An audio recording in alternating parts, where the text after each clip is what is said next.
Hello. Hello, YouTube. Um, as the title shows, I've noticed that there is a lot of things on YouTube from witches that they show how to do spells and their ways of doing things and that sort of thing. But as a brand new witch, okay, so you made this oil that this witch showed you how to make. What do I do with it? It's probably what you're thinking. So I'm going to try to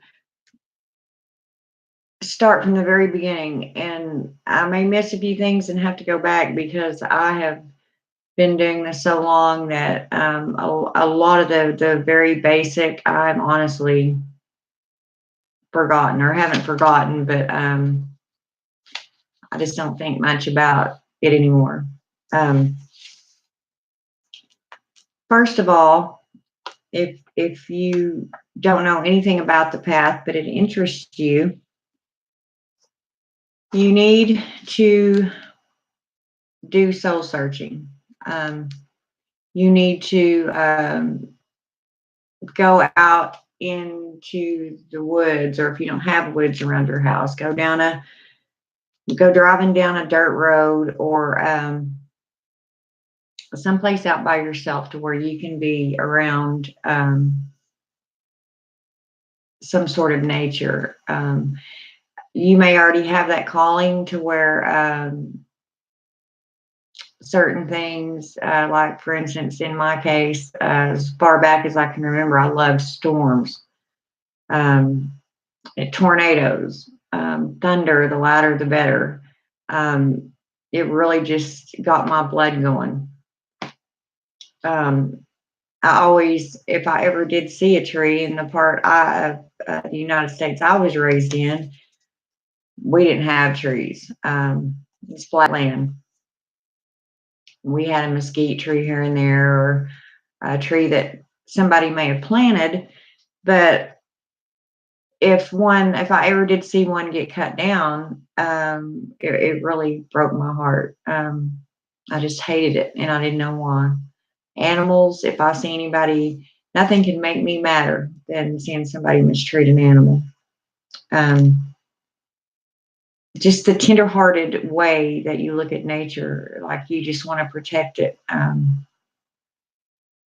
If you are I've always been drawn to moon. I love nighttime. Always have.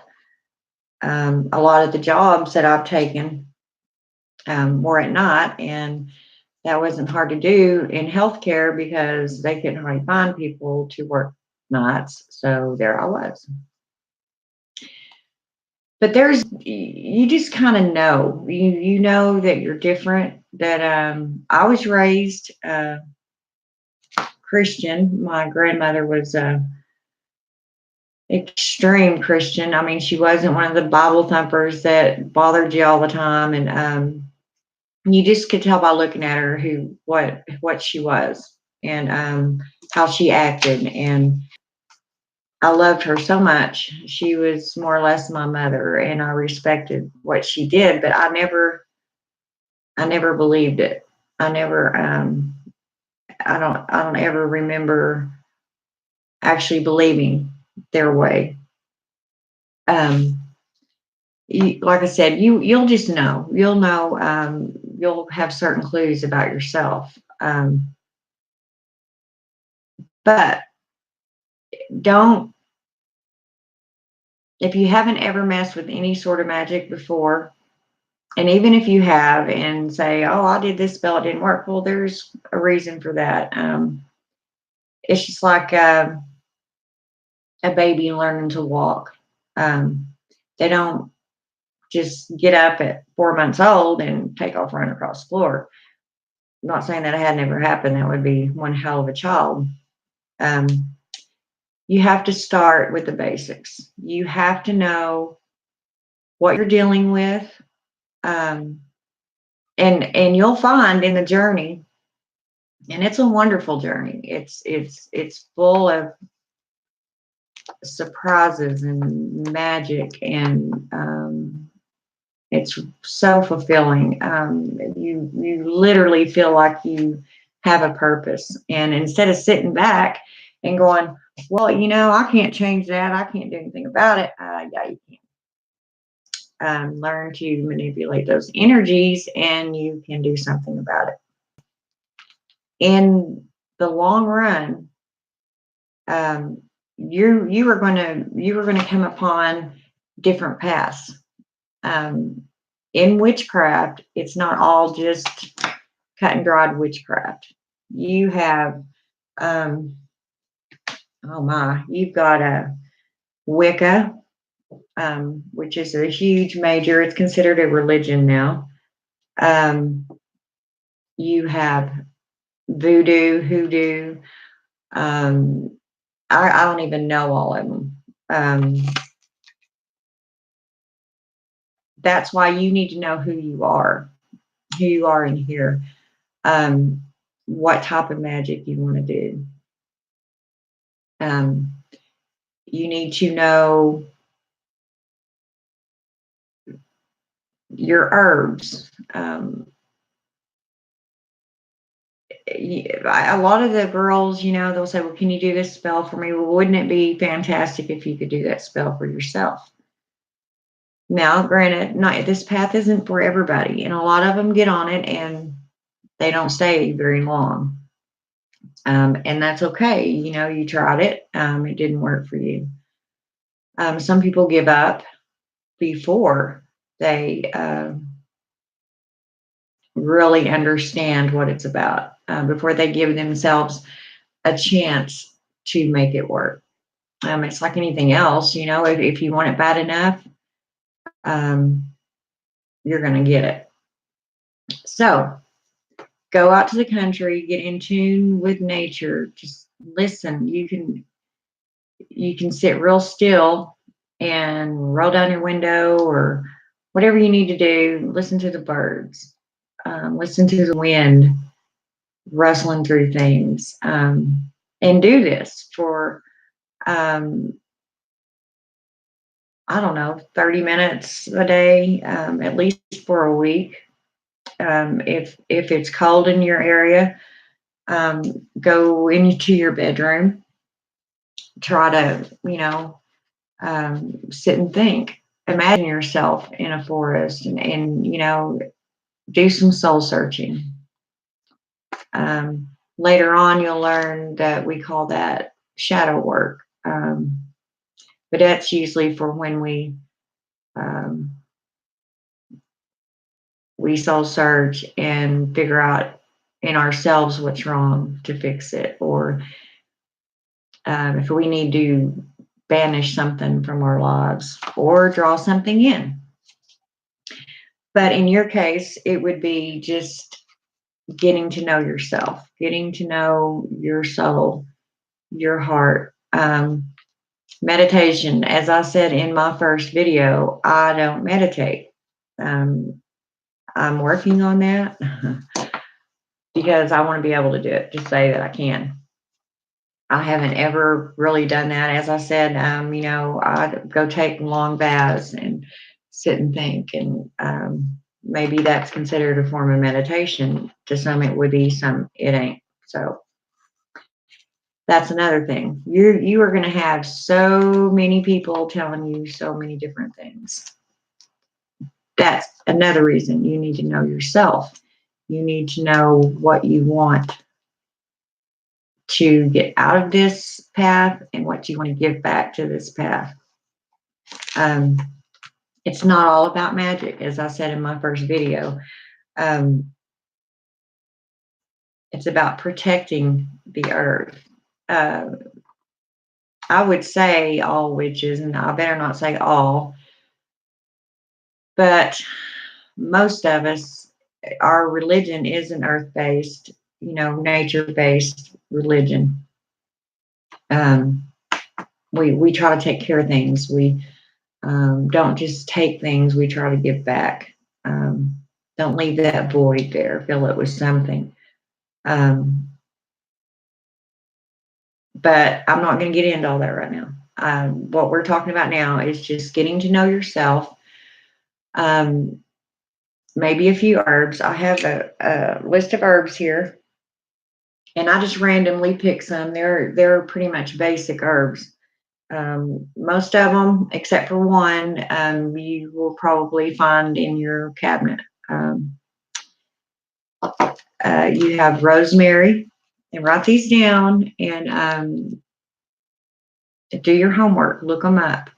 Look up their properties, if they're poisonous or not, what they're used for. Um, you can even go as far as see what planet rules them. You don't have to do all that, especially not right now. I'm just trying to introduce you to a few of the most used basic herbs.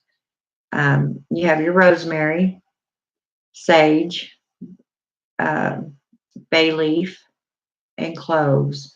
Those are just some random ones. And then rue, R-U-E. Rue, I've noticed, isn't talked about that much anymore. And in older times, it was, well, every witch had it. It was very important. And I'm not going to go tell you what it's for because I want you to, that's your homework. I want you to look it up. I want you to study that.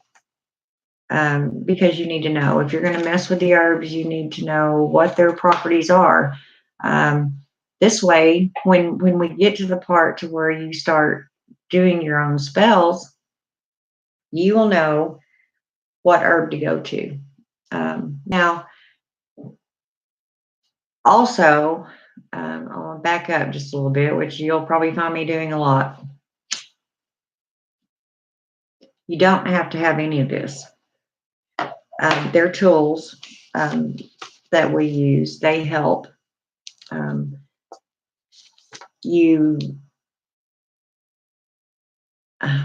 it's more like whenever you're mixing those herbs, you're probably thinking about what you're doing. So even unknowingly, you are putting intent into that herb, which you will find the intent is the main part. It's really the part, the most important thing. Now, your tools that you use, whether you use a wand or, I don't know, crystals, we'll talk about those too. You have to be careful ordering crystals. Um, believe it or not, there's a lot of people out there in the wide world of web that will just send you glass. Clear quartz is easy to pass off as glass, or glass is easy to pass off as clear quartz. So you have to know what you're looking at and what to look for when you're making your oils. Back when I actually started practicing, we did not have the internet. And a lot of the very small towns that I lived in, there might have been a little bitty library, but they were in the Bible Belt, and I don't ever recall seeing any sort of witch book, anything that would teach somebody how to become one at that. So I kind of learned by, trial and error. Now there's so much information at your fingertips, and there's some really good witches on here that know what they're talking about. I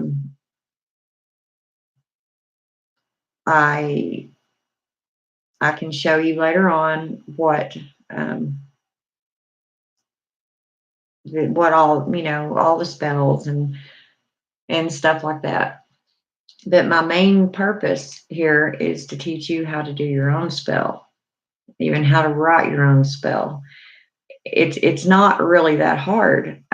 Maybe I'll say that because I have been doing it all my life. I wrote poetry when I was a little bitty thing. And writing spells is kind of like writing poetry. It comes from your heart, it comes from your head, it's your intent, um, it's what you're feeling at the moment. So it's really not that hard. You can look up certain things, and but and you can go through the internet and look and study things, and you're going to have so many, you're just going to get confused because there's going to be people telling you this, and then another person will tell you this. First of all, if you know what you are, who you are, then once somebody will say one word, or you'll hear one thing about a path, a certain path, and you'll decide that's the one I want to be on. That's what you'll say. That's it. That's it for me. And now I'm not saying that throughout your journey you will not change paths, because it's quite possible that you will, for whatever reason. I have done several different things. I think it mainly is because you get bored with one certain way. I don't know. Um, but at heart, and at the base of us, we are all still just witches. So figure out who you are, what you want to do in this path, and learn now that it's not going to be as easy as you think. You don't just go out there and start doing magic or start casting spells and they're going to work for you, because more than likely your first couple of ones are not going to work. You're practicing, you're getting your intent worked up, you're learning how to focus, you're learning how to put your intent into things. And I don't care what it is. It could be a candle, it could be a crystal, it could be an herb, it could be an oil. um, you can just sit and think about things. Eventually you'll get to the point to where you don't need any of that. I like doing that because I like the formality of it. I like the procedure of doing it. I like having my candles out, and it gets me in the mood. Kind of like when you want to have a romantic dinner with your husband, you probably light candles, or you go put on a sexy dress, or whatever. You're setting the mood. Play. There's a lot of what I call witch music on the internet now. I mean, it's just amazing what's available out there now. But you also have to be careful because, like I said, there's some that are a little bit wishy-washy. So another reason you need to know yourself. Don't be easily led. Know enough to be able to go, no, no, that's not what I want to do. So do that for me. Look up these few herbs. Pay attention to nature, close attention. Um, if you start noticing that the magic is all around you, that is a major first step. Once you see it and learn to reach out and touch it and hold it and play with it, um, the rest of the things honestly will fall into place. Then you can go through the harder choices of deciding what certain path you want to be on. You can have a deity, you cannot have a deity. Some people even call on demons, and that's okay. That's their thing. Whoever you want to work with, you're going to have to research them deities. You're going to have to learn who they are. Introduce yourself to them. While I'm on that subject, I had a friend ask me today how to invoke Hecate, which is my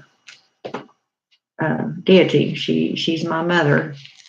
Um, First of all, and I'm not trying to get ahead of myself with y'all, but There is a difference in evoking and invoking. If you evoke a deity, you call upon them, you ask for them to be present, whether you're doing a ritual, whether you just want to talk to them, or a rite, if you're wanting to honor them and would like them to be present, that's evoking. Invoking is when you're inviting this deity, parts of their energy into you, to use that energy, to feel the energy of that deity, to use the energy. The next step would be possession. And that is when the deity takes complete control of your entire body, your soul. You become that deity. That deity is looking through your eyes. That is total possession. So, whenever you're going to call on, especially one of these goddesses like Hecate, she's a very unique, a little complicated deity. She's awesome form, but she don't take any crap either. I'm just giving you that warning right there. You can't just hear her name and then start, going up to her and asking her for things or to help you. There is some debate on whether she picks you or you pick her. If you felt a need to call on her, there's probably she's probably put that idea in your head or had somebody else do it, or maybe you were looking through the internet and that name struck you like, whoa, and then you couldn't get it out of your head. It could be her going, okay, tapping you on the shoulder. I have something to tell you. Then you go searching for her. Now, I believe she has the ones that she keeps, the ones that she teaches her specific children. And I guess I would be one of them because, like I said, she's been with me since I was about 8 years old. And there's times in my life to where I didn't think she was there. And she may not have been. A lot of times if your life's going okay, she's not going to butt in. Her name means, worker from afar. So she's not going to hover over you. You're not going to feel her presence all the time unless you're calling on her. She's a busy lady. I mean, if you study up on her, I'm not going to sit here and tell you every single thing about her because it'd probably take me hours. I could go on and on about her. But there's a lot of information out there on her. She has a lot of responsibility. She has a lot of tasks to perform. So she really doesn't have time just to sit with you nonstop. So you can't expect that of her. But any deity that you're going to approach, you need to learn about them. You need to learn their colors, what they like, what would be good offerings for them. Hecate, a few of them, she likes. She loves garlic. She likes any poisonous herb, honey, fresh bread, chocolate. Oh my, that's a good start with her. Get her some chocolate. I always make sure on my altar to her that I have moon water. It can be purified water. In fact, I poured the last of her moon water in there last night. So when it's time to change it out again, I'm going to have to use storm water until the next full moon where I can get some more moon water.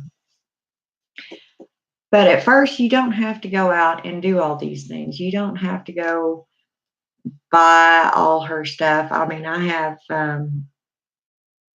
her triple goddess statue. I have her sigil up there.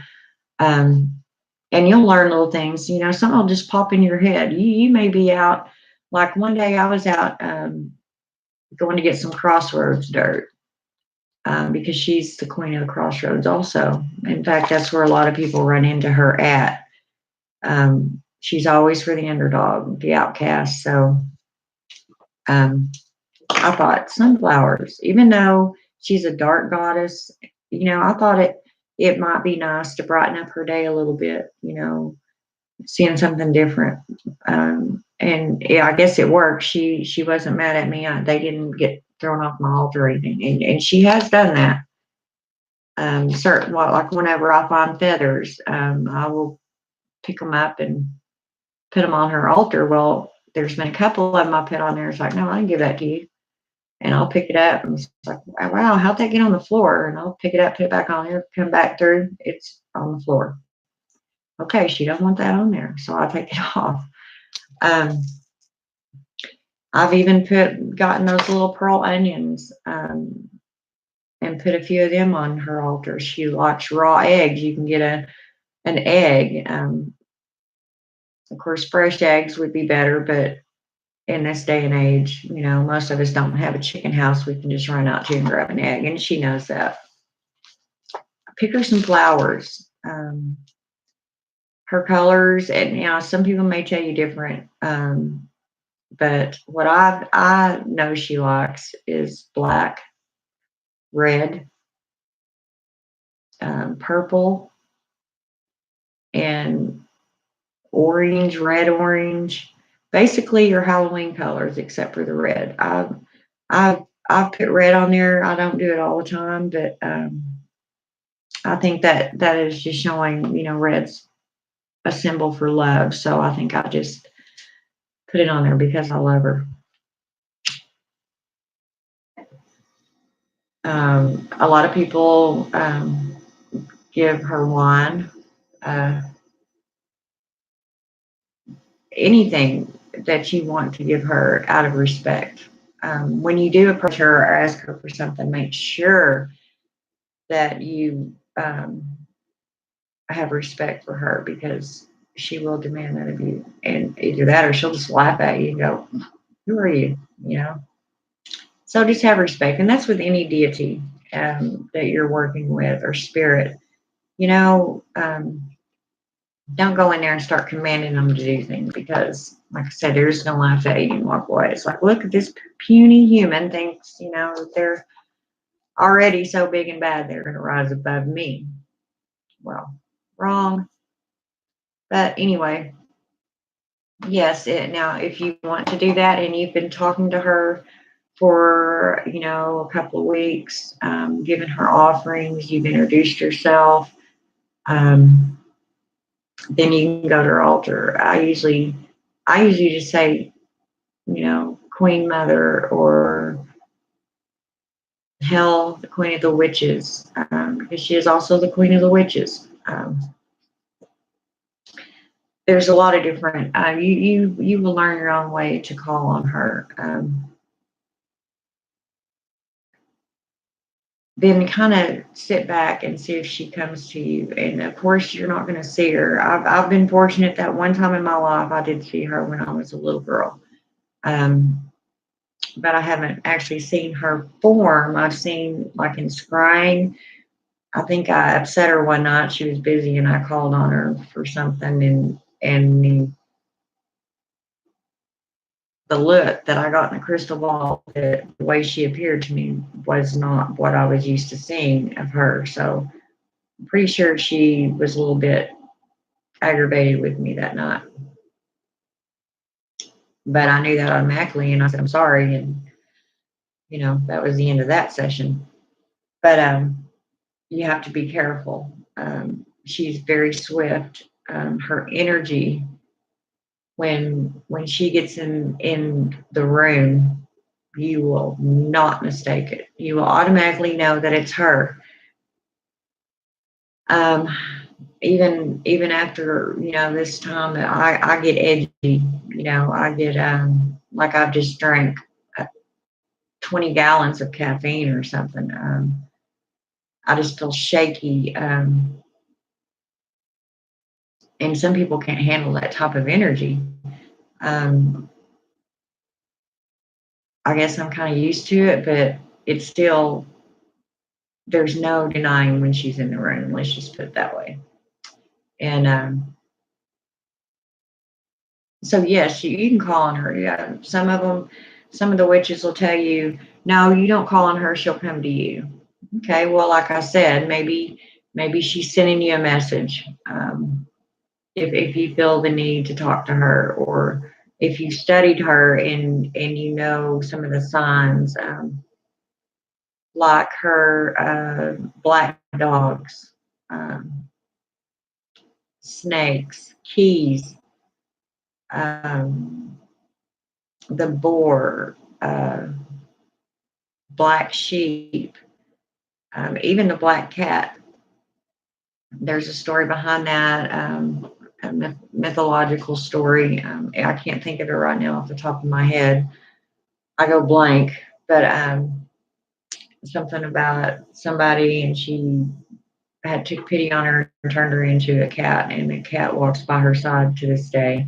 You can look that up. It's something to that effect. But and she may help you here and there when you call on her, and she may not. I can't promise you that. That's between you and her. Um, but anyway, back to the basics again. I would learn what I'm doing more before I start calling on deities. Now, there's some out there you can research them because there are lots of them, and that's another um, thing that'll probably confuse the hell out of you because there's so many. Some witches have their one goddess. And there's also a thing about the matron and patron goddess. I'm not even going to go into that in this video. Um, but like with Hecate, she doesn't care if I call on somebody else to do some work. She don't care. And another thing about her is, even if she decides that she doesn't want to keep working with you, if she doesn't want you to be her student, for whatever reason, it doesn't mean you're bad or whatever. She just knows, what's going to happen. She knows what type of person she wants to teach. So don't get discouraged by that. But she won't just leave you high and dry either. She'll introduce you to another deity. She will lead you somehow, some way to one that can help you, that you fit better with, or something like that. So that's the end of that. But I do want your first order of business is to figure out who you are. Like I said, there's a lot of information out there on witchcraft. You can, and the path. Don't get so caught up in the spells right now and go, oh, I can't wait to do that. And I know it's hard. Man, I put every piece of blade of grass, and when I was young, I concocted a lot of crap because there I went mixing it, whatever I wanted to put in there. I'll eventually show you some exercises that you can do to build up your energies.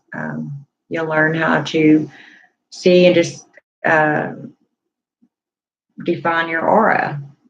There is a lot of fun, real, and exciting things to do on this path.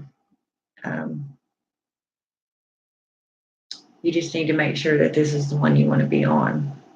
Um, And you'll know pretty much, pretty quick whether you want to keep doing it. And there's sometimes I get frustrated. I really do.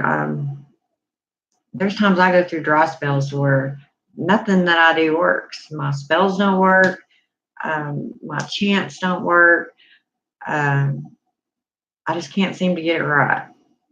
But then, my other sisters will tell me, oh, well, it's because so and so's in retrograde and messing with this and this is going around. Well, all that confuses me, much less a new person.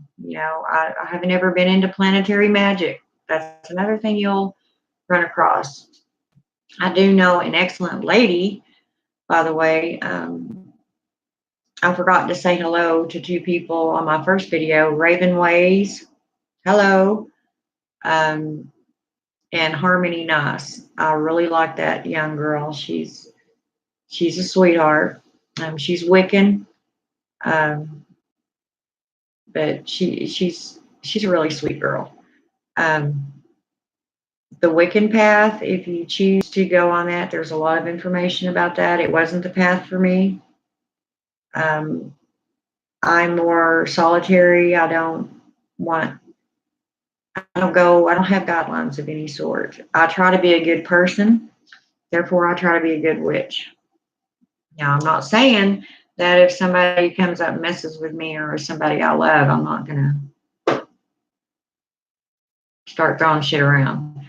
But thank goodness in my lifetime, I can think of twice that I've actually put some bad shit on somebody.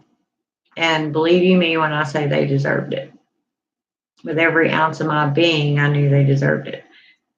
So try to be a good person, help each other, be an asset to the witch community, and for now, that's all I'm going to say about any of that. I have another video that I'm probably going to, I don't know if I'll do it tonight or not. I might. I don't want to go too fast. My whole reasoning for this is doing this slow is so that you can adapt slowly, that you can, when you make this oil, you'll know what to do with it. You'll know what everything in that oil is, why it's in there, and what you do with it. That's very important to know. You have to know them things, or you're going to be wanting to be a witch your entire life, but yet you're still going to be asking other witches to do your spells or doing things for you because you don't know how to do them. And you're missing out on a lot because it really is a lot of fun. A lot of times every time it's pretty serious. It's when you go to manipulating energies and moving things around. That's another reason you need to make sure you have your energy level up, whatever it takes to do that, because depending on the spell you're doing, a lot of them require a lot of energy. And at first, it's going to be really tiring to you if you do them right. Anyway, if you have any questions, it's a lot easier if you would ask me questions because I'm not really sure what I might have missed or what y'all may be more interested in. Just because I'm giving you the basics, at least they'll be on the video. You can watch it over and over if you want. You'll have them as a reference. Do these 5 herbs for now and look that up, and then I'll be back and I will probably, I don't know, have some more herbs or figure out where I need to go in my second, I guess you could call it a class. I'm not a teacher. I can't even believe I'm trying to do this because I am not a teacher. I don't have patience to be a teacher. But I've just noticed that a lot of you are like, okay, I made this oil. Now what do I do with it? Well, you should have known what to do with that oil before you even started making it, because if you don't know what you're using it for, then that intention isn't put into that oil. Um, if you don't know what it's for, then you don't know what intent to put in it. So there's method behind my madness. I assure you, and I may go too slow for you. If you say, okay, we got it, we got it, we got it, then I'll move to another level. And I may use some of these other witches as references. I hope they don't mind. Surely they wouldn't. Me referring you to them. Sometimes I think, maybe they might be able to teach you better with certain things, or if they have a specialty, like I was going to say earlier, and I of course lost track. On the planetary magic, if that interests you, look up Raven Ways. Um, that's her specialty, and she does astrology and all that sort of thing. So she would be excellent for you to ask those questions to. And you can tell her, hey, Lady Adara said that you would know this or whatever. But anyway, I'm going to go for now. And good luck to you and welcome to the path. I will see y'all in the next one. Bye-bye.